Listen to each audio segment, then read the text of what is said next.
Hey hey, salut tout le monde. Alors, je viens de sortir des respi Wim Hof et suivi de petites méditations des quatre éléments et presque je m'endormais pour faire une sieste. Et là, j'ai eu l'intuition, une envie de tester une petite vidéo. Donc dans cette vidéo, avant de parler des respirations de Wim Hof, je vais raconter sa vie parce que j'ai vu plein de documentaires, même si c'était en anglais, récemment, pour bien qu'on puisse cerner le personnage avant de rentrer dans l'extase, on va dire, de son monde et des possibilités. Alors, Wim Hof, bon, comme je le raconte aussi dans la photo de profil avec le poème et tout, c'était un mec qui vivait une vie pépère, normale, quatre enfants, une femme et tout ça. Jusqu'à que, pour X ou Y raison, bon, elle était un peu folle, elle avait plein de personnalités différentes, mais il y a aussi eu le problème de la chimie des médicaments qui l'ont bousillé. Bon, en gros, sa femme, elle s'est suicidée. Et du coup, il a dû trouver une voie pour retrouver la force, comme il dit, les trois points principaux. Le corps, il est fait pour être fort, pour être en bonne santé et pour être joyeux. C'est les trois points de Wim Hof sur lesquels il est vraiment, pour lui, c'est vraiment important, on va dire. Alors, du coup, lui, à un moment, il a compris qu'il pétait un câble. Son cerveau, il partait trop en cacahuète, il faisait que penser, il était que dans des états d'esprit pas bons, il tournait en boucle. Donc du coup, il a fait un peu le tour du monde, il a bougé, il a vu des yogis, il a fait plein de choses, etc., etc. Mais la manière comment il a découvert la méditation, c'est ça que je vais vous raconter. Donc je sais pas si c'était avant son voyage ou après, hein, mais ça revient au même. Donc du coup, il était dans son endroit, à Amsterdam, et il était là en train de penser un peu comme de la merde, à pas pouvoir s'arrêter de penser, à marcher, à pester, à jurer, à péter un câble. Et là, il marchait près du lac et il s'est dit, est-ce que je vais dans l'eau? Est-ce que ça va me faire du bien? Pourquoi ça m'appelle? Et il savait pas. Donc il regarde à gauche, il regarde à droite, il voit qu'il y a personne. Il se dit, ben, pourquoi est-ce que j'y vais? Et du coup, il y va. Il dit ok, c'est bon, j'en peux plus, j'y vais. Je sens que j'en ai besoin. Et du coup, il y va. Et il se met entre deux arbres, il raconte deux arbres, je veux dire, dans le lac, ou en gros, de manière qu'on puisse pas le voir. Et là, quand il rentre dans l'eau, d'un coup, il prend une conscience totale qui le submerge, une puissance, une entièreté. Rien n'est important, il y a juste le moment, il y a juste cette sensation, cette fait de vivre qui le prend, qui le fait que ça le ressent vraiment, que il doit survivre. Il doit survivre, il est là, il est présent, il est vivant, il est plein de vie. Et entre parenthèses, à la fin de votre douche, finissez en full froid et vous comprendrez déjà ce sentiment pour commencer. Et, euh, et du coup, là, c'est incroyable ce qui lui arrive. Il est obligé de respirer profondément, il est obligé de rentrer en connexion profonde avec lui-même, il est obligé de se sentir à fond. Donc du coup, il est tellement ça le prend qu'il rentre chez lui, ok, d'accord, il revoit sa vie, il revoit comment il se sent, les pensées reviennent, etc., etc. Et le lendemain, il y reva. Il reva direct dans, dans le parc là-bas, il voit qu'il n'y a personne à gauche, à droite, et il repart dans l'eau. Et là, il est tellement bien, il reprend une taille de claque, mais vivante, comme si c'était une claque qui le remettait en training, qui le remettait en entraînement de son propre pouvoir. Parce qu'il se rend compte qu'il est de plus en plus compétent, et qu'en fait, il se sent de plus en plus mieux dans cette eau fraîche, dans ce sentiment de présence totale, dans cette obligation d'être là et d'être maintenant. Donc du coup, il est trop bien. Et là, il se rend compte, à force de froid et à force de délire, qu'il est en train de prendre... qu'il est obligé d'être présent pour survivre.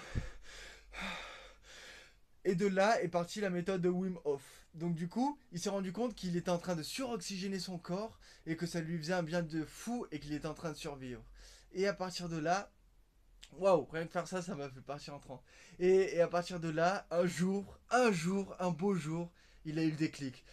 Au bout de plein de respirations, quand il savait pas, quand il était là et qu'il voyait tout et qu'il sentait tout et qu'il pensait pas, il savait les choses, il sentait les choses. Et là, il prend et il respire et il a envie. Il garde sa respiration et il va sous l'eau. Et là, il s'immerge. C'est le silence total. Il entend plus que le grésillement, les qui l'envahissent. Il n'y a plus que des sentiments.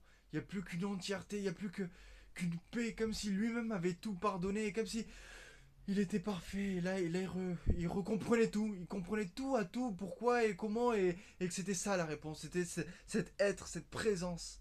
Et arrêter avec cet esprit du singe qui fait que parler, qui fait que penser, qui fait que analyser, qui arrête de sentir.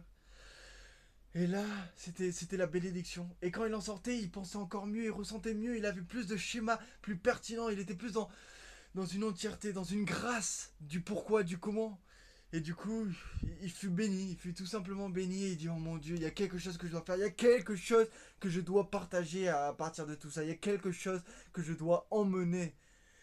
Et du coup, il a continué. Et il a fait ses défis, il a fait des records du monde, donc l'Everest en short, le Kilimanjaro en short, il a fait le tour de la fin du cercle polaire nord en marathon et en short, encore une fois, en 5 heures et quelques.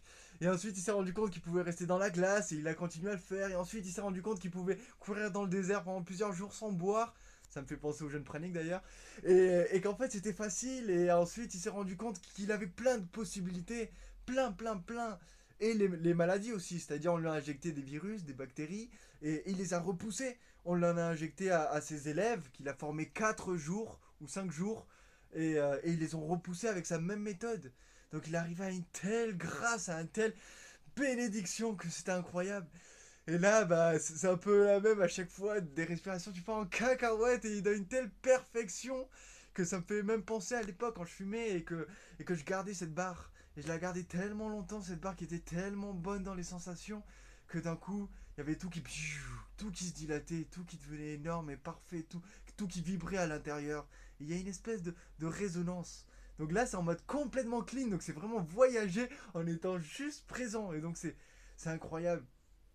Et cette même résonance, il était obligé de la partager. Donc, il fait tout maintenant pour le partager scientifiquement parlant, pour le partager amoureusement parlant, avec les gens qui vont le voir, qui sont prêts à communiquer avec lui, même les gens qui essayaient de le descendre et de le défoncer, les investigateurs, quoi, et tout ça, ils finissent par aller chez lui et à dire, ok, en fait, bordel de merde, c'est de la bombe, il faut que je le ramène aux États-Unis et que j'en parle. Et du coup, moi, bah, je teste ça, mais direct, je sais pas, c'est mon côté bélier, mais directement, il faut que j'en parle, tellement c'est bon, tellement c'est incroyable, que c'est merveilleux, les possibilités qu'on a. Donc, ça guérissait déjà de base certaines maladies que j'ai pas compris c'est quoi, mais pour être plus large, ça remet en place les corps, tout simplement, émotionnel, mental. Donc, on parlait du monkey qui est dans la tête, le monkey reptilien, on va dire, émotionnel, parce que là, tu pardonnes tout à ce moment-là, même toi-même, tu te pardonnes au fond du fond, tout ce qui t'est arrivé, tout est parfait, tout est bénédiction. Et le corps spirituel, parce que tu comprends qu'il y a un but à tout ça, tu comprends qu'il y a un objectif et que quand tu fais ça, tu te rapproches encore plus rapidement de la vision la plus élevée que tu t'imagines de toi-même. Et Wim Hof, c'est juste incroyable la manière dont il est arrivé. Donc pour moi, c'est un héros, c'est juste un héros des temps modernes. Et c'est merveilleux et ah là là. Bon, je parlerai de la méditation dans la prochaine. Là, je sens que c'est parfait, qu'il faut que je m'en arrête là.